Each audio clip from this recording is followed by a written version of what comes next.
ajuda. Ô, Cíntia, a gente tem aí por volta de 7 minutos. Vamos ver se a gente consegue responder para pelo menos mais umas duas Vamos lá. perguntas. A Marina de Oliveira, olha só. Como gerar percepção quando não há referências internas? Quando nem se percebe a inadequação ou quanto o comportamento está fazendo mal a si e ao meio? Como ajudar a construção dessa percepção? Pergunta capciosa essa, hein, Cíntia? Eu acho que ela fala um pouco do que me lembra o conceito de pré-contemplação no Prochaska, né? Então, quando a gente não acha que existe uma solução, a gente sequer valida um problema.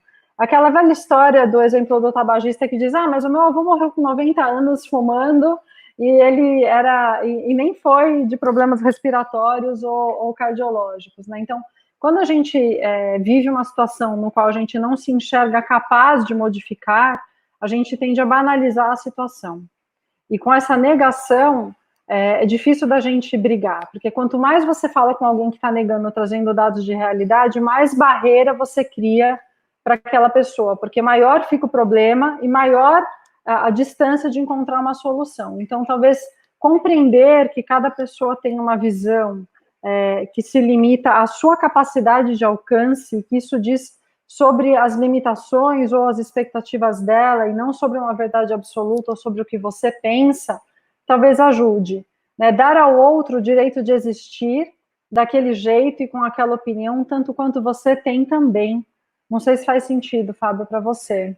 Se eu puder complementar, do ponto de vista de quem está do outro lado, vendo o outro meio empacado em algo que parece ser um modo meio teimosia, eu queria falar sobre dois conceitos que a gente tem que levar para a vida inteira. O conceito de aceitação e o conceito de autonomia. O conceito de aceitação, a gente tem que entender que aceitar alguma realidade não é gostar dela. Aceitar uma realidade não é se resignar dela. Aceitar a realidade é simplesmente não fugir dessa realidade e participar dela da maneira como ela se apresenta. E só aceitando uma realidade a gente é capaz de transformá-la. A gente só muda uma realidade de verdade, de uma maneira realmente consistente, quando a gente aceita essa realidade, quando a gente participa e encara essa realidade.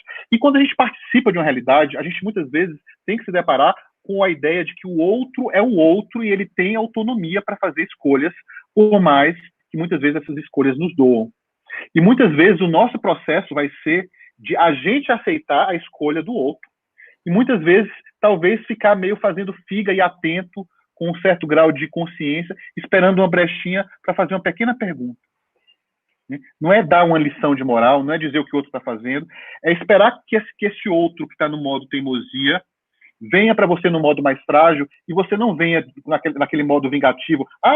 Bem que eu te disse, não te falei, e você possa dizer com empatia, eu estou percebendo que é difícil para você. O que será que você andou deixando de lado? O que será que você andou deixando para trás? Então, é essa aceitação, é essa autonomia que pode transformar o outro. Porque a gente está cheio das nossas verdades, a gente está cheio de perceber o que o outro está fazendo de errado, mas a gente não está na pele dele para perceber o que o está impedindo de enxergar aquilo que para a gente é tão claro, né, Cíntia?